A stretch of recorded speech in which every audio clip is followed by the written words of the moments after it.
तो दोस्तों ईशानी सीरियल में शाश्वत ने अनुराग को फंसा दिया। जैसा हमने सोचा था ठीक वही हुआ। शाश्वत गुस्से में इतना आग बबूला हो चुका है, बदले के लिए इतना आग बबूला हो चुका है कि उसने अनुराग के ऊपर एक और झूठा इल्ज़ाम लगाया है और अब की बार तो पुलिस से ही पकड़वा दिया है। लेकिन उससे पहले बहुत कुछ हुआ सीरियल में वो जानते हैं। तो अनुराग से मिलने के बाद ईशानी दुखी थी और कार में बैठ के पीहू के साथ आ रही थी वापस, जहाँ उसकी आँखों में आँसू था। देखो प्यार तो करती है वो अनुराग से, लेकिन अब उसकी परिस्थिति ऐसी बन गई है कि वो अनुराग से उसने अलविदा कह दिया है और कह दिया है कि अब मेरी ज़िंदगी तो यही है और अब मैं दोबारा कॉलेज भी नहीं आ पाऊँगी। घर पहुँचती है और उसका स्वागत करते हैं शाश्वत, बुआ, नंदिनी की तीखी नज़रें, जहाँ पर शाश्वत उससे बहुत गुस्सा हो रहा होता है। वो ऊपर जाना चाहती है और उसको कहता है कि अभी ऊपर जाने की ज़रूरत क्या है? रुको और बात करो और बताओ कि तुमने मेरे साथ ऐसा क्यों किया?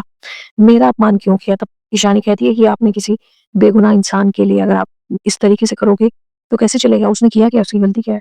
तब शाश्वत कहता है, तुमको उसकी इतनी परवाह क्यों है? क्यों तुम्हें उसकी इतनी चिंता हो रही है? तुम्हारा क्या लगता है वो? ईशानी चुप हो जाती है, लेकिन चंदनी बीच में बोलती है और ईशानी उसे कहती है कि आप बाहर वाली हैं और बीच में मत बोलिए और आपकी हरकतें तो मैंने देख ली हैं।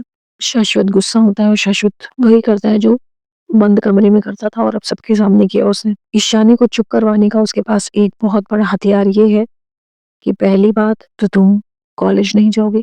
दूसरा, अगर तुमने मेरी बात नहीं मानी, मेरे पूछे बिना अगर तुमने इस घर से कदम भी निकाला, तो मैं उस आदमी को बर्बाद कर दूँगा। उसके साथ मैं क्या करने वाला हूँ ना उसको पता भी नहीं चलेगा। ईशानी डर गई है। साथ ही साथ पीहू से भी दूर रहने के लिए बोला है उसको। ना वो घर से बाहर जाएगी शाश्वत की मर्ज़ी के बिना, ना तो वो पीहू से उतनी उस तरीके से फ्रेंडशिप करेगी, ना तो पढ़ाई कर पाएगी कॉलेज जाके, और फिर अनुराग से मिलना तो मुश्किल की ही बात है। लेकिन वो अनुराग से बहुत प्यार करती है, ये आज तो दिख गया, क्योंकि उसके लिए ही वो चुप है। अगर ईशानी ने बाहर कदम बढ़ाया, तो शाश्वत उसे बर्बाद कर देगा। खैर, शादी का दिन आ रहे हैं और यश की शादी की तैयारियां चल रही हैं। ईशानी अब बैठ के काम कर रही है और एक रीति-रिवाज होता है जो हर घरों में होता है, शादियों में होता है। कुछ हल्दी कूटने का रिवाज होता है, तो उसमें सारे रिश्तेदारों को बुला लेती है बुआ। ईशानी वहीं बैठी होती है, लेकिन ईशानी को नहीं कि वहाँ वो औरतें बोलती भी हैं कि उसको भी बुला लो, वो भी तो इस घर की सदस्य है, बहू है।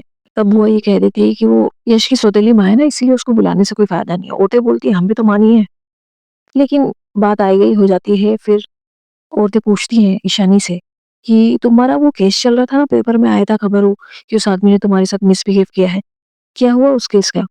ईशानी कुछ बोल पाती उसके पहले ही शाश्वत की भुएँ खड़ी हो गई थी। शाश्वत अपने मन में सोच रहा था कि बस कुछ पल और बड़ा धमाका होने वाला है।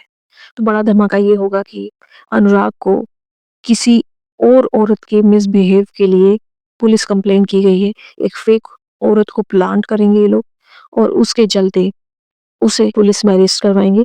बेसिकली वो अनुराग की ज़िंदगी खराब करना चाहता है, तो वो कुछ भी करेगा। तो वो कल के एपिसोड में पता चलेगा कि वो औरत कौन है जिसको मोहरा बना करके अनुराग की ज़िंदगी खराब करने पे तुला है शाश्वत। प्रोमो तो आपने देखा ही होगा ईशानी का, लेकिन आज के एपिसोड देख कर के तो लग रहा है ये प्रोमो जो दिखाया गया है वो वाक़ई में सच है, कुछ होने वाला है ऐसा।